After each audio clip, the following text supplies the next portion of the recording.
Hey everyone, Josh Pyatt here. I'm joined again today by Shane Sullivan. Shane, thanks for joining me. Now, over the last few weeks, I've had a lot of agents ask me about how to best manage their database and I guess what sort of categories they should have and how to work their database and really utilise it to the best of their ability. Shane, talk to me about your database and how you, maximise all the opportunities out of it. So I think it's really important that you have different categories within your database because it can get pretty overwhelming with the amount of people that you do meet and come in contact with. Yep. And obviously everyone you meet, you want to save that information into a database. Yep. So I have what's like the colder part of the categories and then up to the warmer stuff. Okay. So you, obviously you've got your buyers and then you've got maybe more of your what I call your buyer hit list, the buyers who are actually like ready to transact with the market. Yep. Then you've got your potential sellers, but then you've also got your hit list of sellers who you know are going to be listing in the next sort of 30 to 90 days. Yeah, okay. So altogether, how many categories do you actually have in your database? I've probably got around 7 or 8. Yeah, good. I think that a lot of agents that I work with, particularly, like they might only have 2, 3, maybe 4 if they're lucky, and I just think that that's not good enough. Like you've got to clearly separate who's where, like what are they doing. And what you've got to do is if you think of it, when you come in and put a new contact through your database, you've got to work them through the categories. Correct. So they might start off as a buyer, then they might get into more of a hot buyer, and they've also maybe come across as a seller as well, but maybe not quite yet. So you want to work them both through the buyer and the selling categories so that you can definitely pinpoint when they're ready to either buy or to sell. Yeah.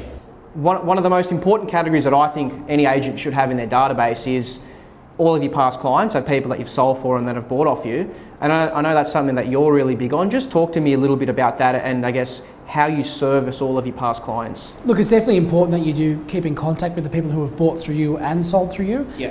The people that bought through you, they could, if you're selling them into an apartment and through Facebook or having to get to know them, that you might think that they're going to have a baby soon and they will have to upsize. You need to know that they're not going to be there forever. And the longer you leave it from not making contact, the harder it's going to be. Now there will be agents that are sitting there who haven't really sort of made contact maybe in the last 5, 7, 10, 15 years. My advice to them is just to bite the bullet. It's going to be a little awkward, but in the first 10 seconds the awkwardness will go and you'll just be able to have a normal sort of buyer or seller conversation. It's really important that you also contact the people who have sold through you, because if they've rebought in your local market, they can be a great key referrer.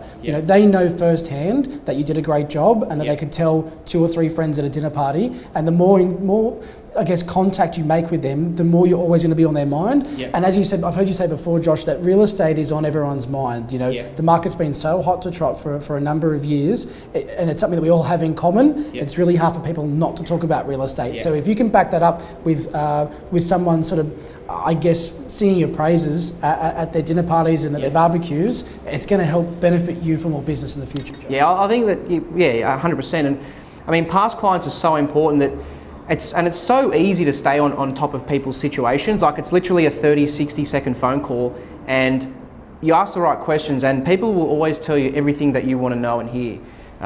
So I think that past clients, if they ever go anywhere else, then you haven't done your job properly. And I think, look, and you've said it before, Josh, that once you've sold the property, from selling the property and exchanging contracts to settlement, most agents kind of they just go quiet. Nowhere.com and they don't make contact again because they think it's done, it's all sorted. Maybe call them a week or 2 after just to go, look, settlement process is on track. Did you want to have another look through? Absolutely. Show some family, friends, it's all about service, right? And I've bought a few properties before, and every property I've bought, I never had that level of service. So I'm thinking, well, if I ever have to sell or rent it out, then that agent that I bought from is probably not going to be my first pick. But it's like, again, it's a 60-second phone call to say, hey, do you want to, pop through, show some family and friends, and it's just a nice touch. Absolutely. Yeah. So with every owner that you know and that you have in your database, talk to me about how you service them. So when do you call them? Why do you call them? And I guess what's your reason for, touching base with them and just reaching out? So it all starts with the initial conversation when you have with them. At the end of the phone call, I'm a big fan of just saying, so when should we speak next? Because what that's going to do, they're going to tell you exactly how much they want to be contacted and when they want to be contacted, so that when you do make contact, they understand that like they've said previously that you can call them and they're going to be able to have a chat with you. So it's when should we speak next, and if it's in a month, if it's in 3 months, I then put that reminder in the database. In the meantime, I do update them with what our current stocks are, if they're a buyer, what we've got for sale at the time, open home reminders, things like that. I don't like to bombard people, but if they're active if they're active in the market, they'll appreciate the emails, okay? If they're not, if they're a potential seller and I say, when do you want to chat next? And they tell me in 3 months, look, I'll call in 3 months or maybe a little bit beforehand, but I'm not going to call them in 2 weeks, because all that's going to do is show them that you're not really listening, and you're not going to be able to build that great rapport is what you're trying to do. That's the whole point of the database and following up people, is to impress them with your follow-up, listen to how often they want to be followed up, and go through with what you're going to say. I love that question. You said, when should we speak next? Now, if you know that someone's selling in maybe 6 months' time, and you say, when should we speak next? And in the rare case, which people do say, look, I'll contact you when I'm ready. How do you go about that? Like, what do you do when someone says, Shane, I'll contact you when I'm ready? Yeah, look, and you're going to get that resistance, and I probably wouldn't take that as a no. It's probably that you maybe haven't asked the right questions throughout that brief conversation you've just had. So I probably, look, for me, it's more of a gut thing, so I know if they're a little bit standoffish, I might give them some time.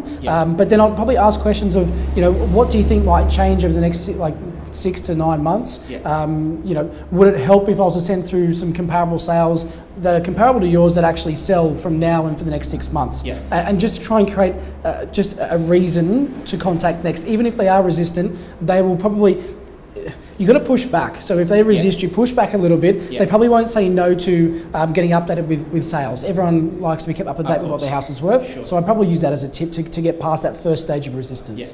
And I know that you've got a lot of owners in your database that aren't selling anytime soon, so probably 5 to 10 years away.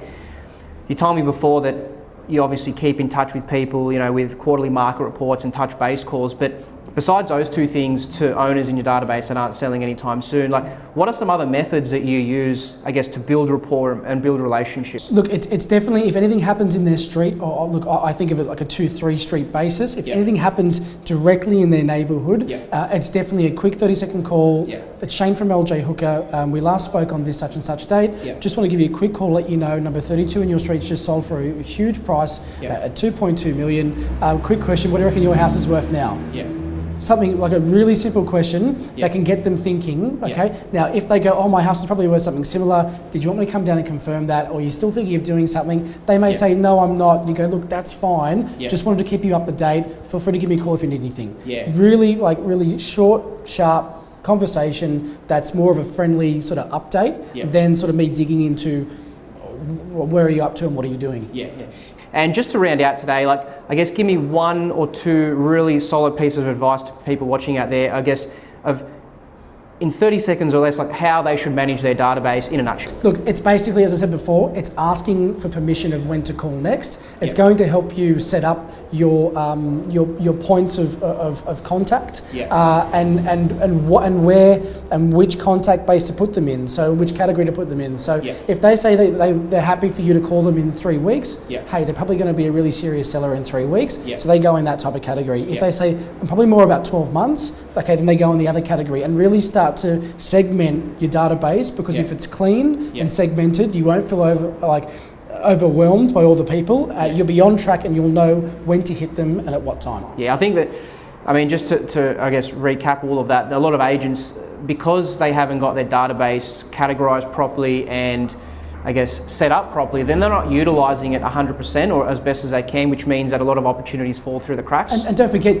if you've made the decision to be an agent and take it seriously, you're going to be in this business for a very, very long time. And if you don't get a database sorted now, you never will. And I've seen agents who are 5 to 7 years in the industry without a clean database, and they're still chasing their tail. And I find that, obviously agents like yourself, the better agents out there, that I've actually never met a top agent that hasn't got their database sorted out 100%. Thanks for joining me today, Shane. Josh.